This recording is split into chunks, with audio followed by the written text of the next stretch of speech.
Hello friends, வாங்க இன்றைக்கி நம்ம ஆலு பரோட்டா செய்யலாம். எப்படி செய்கிறதுன்னு பார்க்கலாம் வாங்க. ஆலு பரோட்டா செய்கிறதுக்கு உங்களுக்கு கோதுமை மாவு எவ்வளோ வேணும்னு எடுத்துக்கோங்க. எடுத்துக்கிட்டு இந்த மாதிரி தண்ணி ஊற்றி நல்லா பிணைஞ்சிக்கோங்க. சப்பாத்தி மாவு எப்படி பிணையிறோம் அந்த ஸ்ட்ரக்சரில் தான் பிணையணும். நல்லா பிணைஞ்சிக்கோங்க. நான் கொஞ்சம் எண்ணெய் சேர்த்துக்கிட்டேன். எண்ணெய் சேர்த்தா இன்னும் நல்லா சாஃப்டாக நல்லா பிணைஞ்சிடலாம். நிறைய பேர் எண்ணெய் சேர்க்க மாட்டாங்க. எனக்கு எண்ணெய் சேர்த்தா தான் பிடிக்கும். பாருங்கள், நல்லா இந்த மாதிரி பிணைஞ்சிக்கிட்டு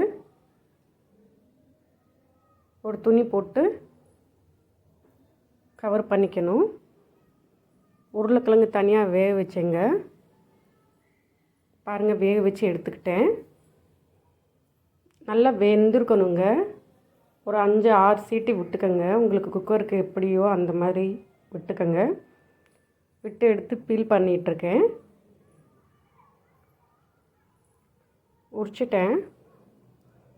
உரிச்சிட்டு ஆலு ஸ்மாஷர் வச்சு ஸ்மாஷ் பண்ணிகிட்ருக்கேன்.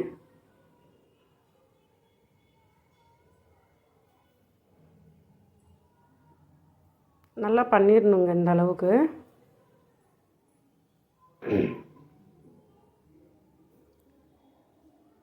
எவ்வளோக்கு ஸ்மாஷ் பண்ண முடியுமோ அவ்வளோக்கு ஸ்மாஷ் பண்ணி எடுத்துக்கோங்க.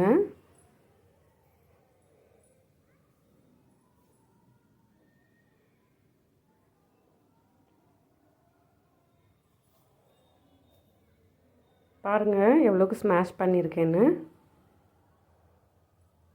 ஒரு கடாயில் எண்ணெய் ஊற்றிட்டு கடுகு, உங்களுக்கு கடுகு ஆப்ஷனலு, கடுகு வேணும்னா போட்டுக்கோங்க. கடுகு, உளுந்தம் பருப்பு, ஜீரகம்,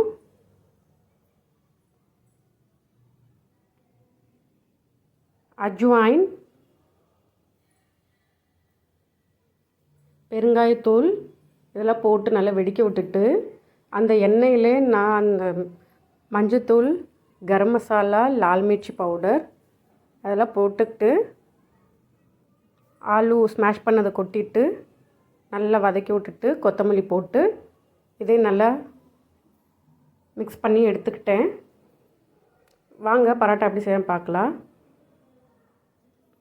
ஆலு இந்த மாதிரி எடுத்துக்கணும். மாவு எடுத்து தேய்ச்சிக்கணும் ஃபஸ்ட்டு. உங்களுக்கு எவ்வளோக்கு ஸ்ப்ரெட் பண்ண முடியுமோ பண்ணிக்கோங்க. பண்ணிக்கிட்டு ஆலு நடுவில் வச்சிடணும். இந்த மாதிரி பண்ணிக்கணுங்க. எவ்வளோக்கு நல்ல உருண்டையாக அந்த பண்ண முடியுமா பண்ணிக்கோங்க.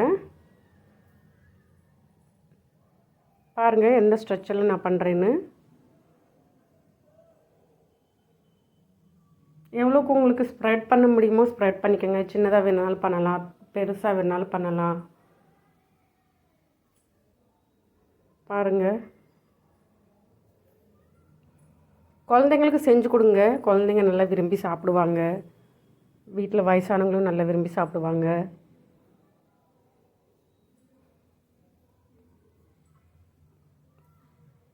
இந்த மாதிரி ஒரு தோசைக்கல்லில்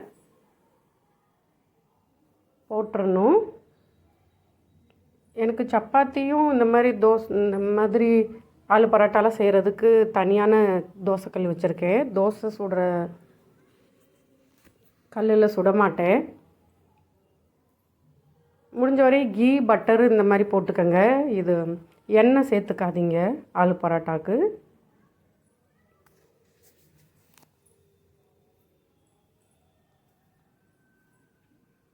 நல்லா இந்த மாதிரி சுட்டு எடுத்துடணுங்க. 2 சைடும் நல்லா ப்ரௌனிஷாக வர மாதிரி.